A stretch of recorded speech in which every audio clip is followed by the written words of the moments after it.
Chapter 15. Anya. The vampire had Anya pinned against the wall, his claws on her throat as she struggled to breathe. She was an absolute fool for allowing herself to get into the situation. Not only had a vampire managed to track her down, the first one in almost 10 years, but she had also allowed him to take her hat off in their confrontation. Her silver hair gave away that she was a northern vampire. How much longer before he found out the whole truth? It didn't seem like things could get any worse. "If you aren't going to answer me, I'm going to have to take a piece of your pretty little hair home," the vampire hissed, squeezing tighter on her throat. She gasped at him, the oxygen leaving her lungs, making her feel weak and dizzy. She was about to pass out.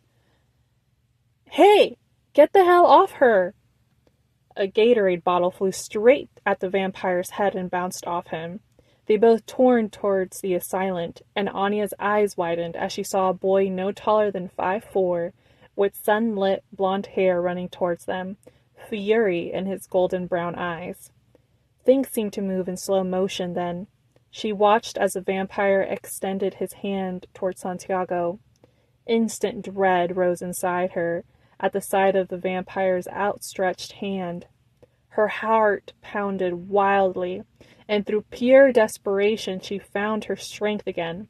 She grabbed the vampire's hand, the one that was grasping at her throat, and twisted it as hard as she could. A loud crack was heard, and the vampire hissed, taking a step back from her. But it was short-lived, because as soon as he noticed that she was trying to reach the boy, his lips twisted in the corner. She did not stop to think twice. Moving faster than she had ever moved, in just 2 steps, she was in front of Santiago, the vampire's extended black nail mere centimeters away from her forehead. She held her hands outstretched in a protective pose, her chest rising and falling from the adrenaline and raw fear. "This is between you and me," she snarled, glaring into the vampire's citrine eyes. He looked surprised that she had beaten him to the boy, but only for a second as he noticed her emerald eyes turning ruby red from using Flash Step. He laughed cruelly. "This night just keeps better and better," he exclaimed, retracing his black nail. "Not only are you a northerner, but you're a noble too. Oh my God. The previous northern vampire in power was Luca Moldovan. You wouldn't happen to be his daughter, Adriana Moldovan, would you?" Anya's eyes widened, inadvertently revealing too much in her expression, and the vampire noticed it all. "Dios mío, you are!" he chuckled, covering his face in mad excitement, then took a peek over her shoulder at Santiago. Anya moved to block his vision. "You had questions? I'll answer them. Away from here."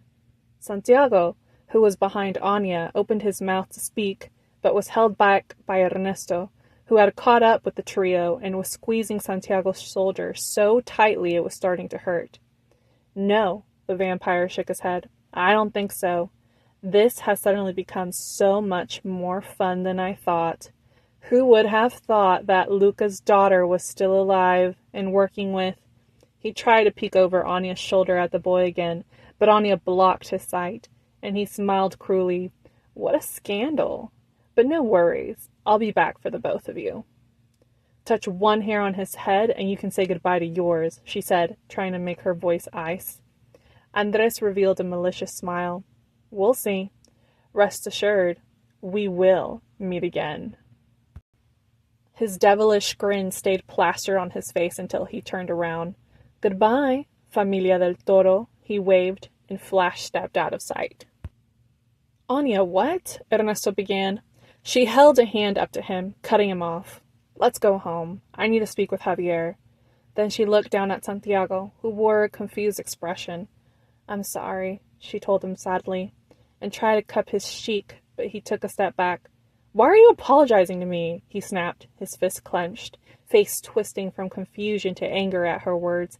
"Look at your neck. He was choking you. What were you doing with him anyway? You were supposed to be watching my game." Anya looked at him, dismay written all over her face. "I know. Can I explain what happened tomorrow? I'm not feeling too well right now, and I need to see your abuelo. Whatever, Santiago exclaimed, turning his back on her and starting to walk to the car. Ernesto watched the back of his 13-year-old son, then turned to Anya. His face looked drained of color, as she expected. I told you this would happen. I knew you would eventually bring danger to this family. You're a monster. That's all she thought he would say. But instead, are you okay? He asked. His question surprised her and sent a swirl of emotions through her. Are you okay? She repeated the question in her head. No, she was not okay. Of course she was not okay.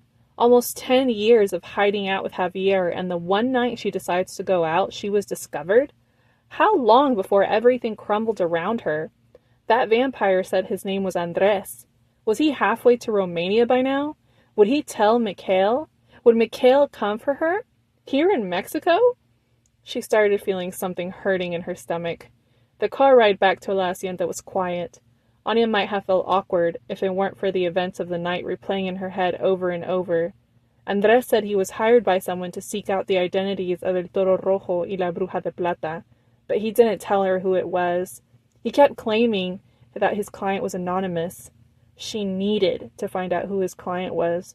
The worst possible outcome would be that Andres had been hired by another vampire, that the rumors of El Toro Rojo y la Bruja de Plata had traveled all the way to Romania, and that the vampire, Mikhail... She felt chills go down her spine. No, she reassured herself. No more than likely. It was a human who had hired Andres.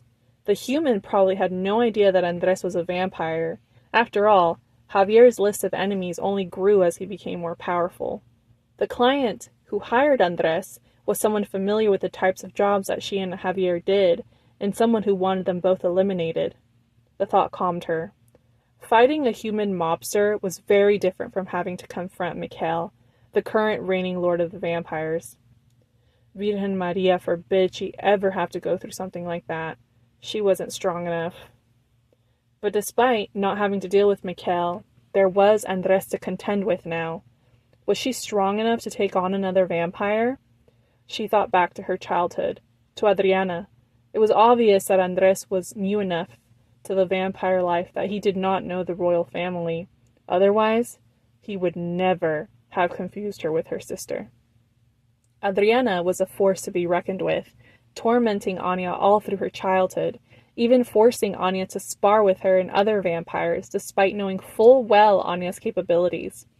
When Adriana got tired of playing with her, she'd leave Anya behind in the snow, every bone in her body broken. Anya could still remember the laughter that haunted her in those days. Anya's chills began to run into tiny tremors all over her body as she felt another pressure in her stomach. The thought of having to face Andres, a full-fledged vampire, unnerved her, but the thought of having to defeat him was enough to send her plunging into a dark pit of anxiety. But more than anything, the thought of what would happen to Los Toros if she failed, that was enough to break her completely. While the car was still pulling up to the driveway and still in motion, Anya fumbled with the door handle and vomited on the sidewalk. Ernesto slammed on his brakes. Anya crawled on all fours out of the vehicle. "Get Javier, please," she said to no one in particular, between heaves, and then threw up again. "Santiago, go!" Ernesto cried out urgently. "He should be in his study." Santiago looked at Anya in bewildered fear, then ran as quickly as he could to La Hacienda, shouting at the top of his lungs, "Abuelo!" "Oye, ¿qué está pasando?" Ernesto asked, getting down on all fours with her. "What's happening with you right now?" He had never seen her throw up, and the concern in his voice was clear. Anya shook her head, arms, fingers, legs, core, every part of her shaking violently as she continued to hurl onto the concrete. "I have to protect him. But how am I going to protect him? I'm nothing. I've never been anything." Javier came down the steps in a run, picking up the pace when he saw her crouched, a huge splatter of vomit on the concrete. He was at her side in seconds. Hey, what's wrong?" he asked, holding her hair up and rubbing her back as she threw up.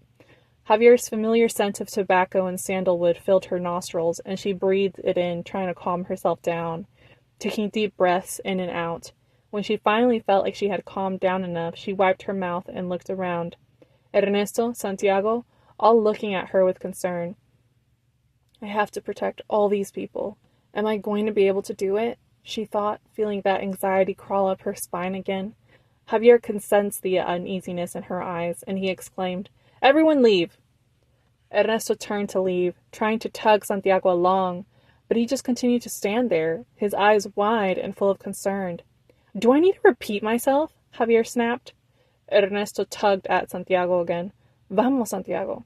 Santiago hesitated, looking at Anya with eyes she had not seen in a while, eyes filled with apprehension. He was worried for her, and she didn't deserve it.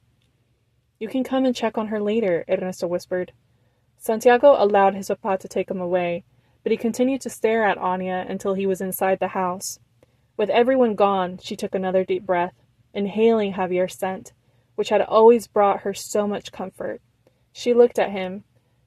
His face, initially concerned, had now settled into that blank expression she was so familiar with. Vamos, let's go talk in the garden. No offense, but you've made a mess out here. In the garden, on the swinging bench, Anya bared her soul to Javier. She told him about the encounter she had with vampire Andres. It had been 10 years since she last faced one, and she was surprised. Her guard had been down, allowing him to get the upper hand on her.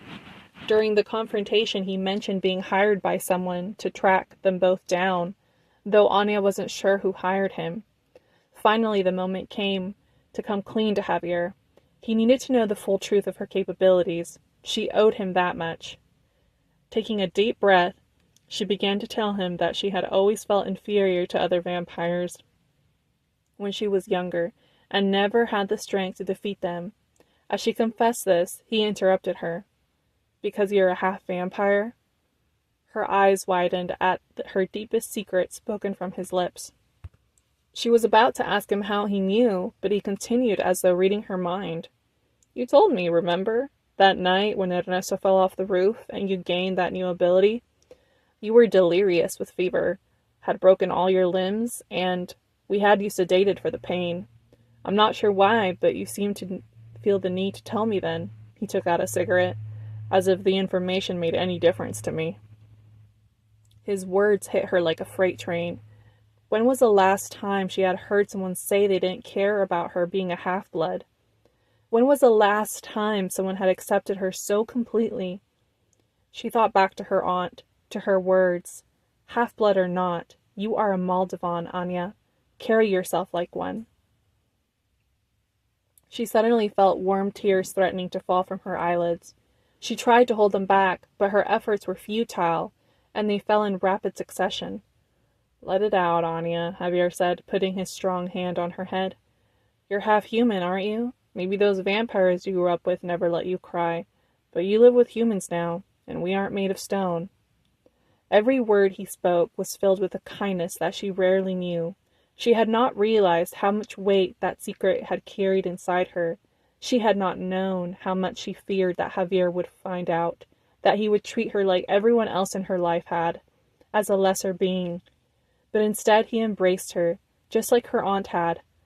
Anya had thought her aunt was crazy for doing so, believing her to be an anomaly. Yet here was Javier, the other side of the coin, a human being embracing her for who she was, not for what he had assumed or what she had led him to believe. She curled up on the garden swing and began to cry on her knees. Javier did not offer physical comfort, for that wasn't their way. Instead, he sat with the half-vampire girl, letting her cry as he slowly took a drag of his cigarette. He wondered to himself, for the millionth time, what type of life the girl had lived before coming into his care.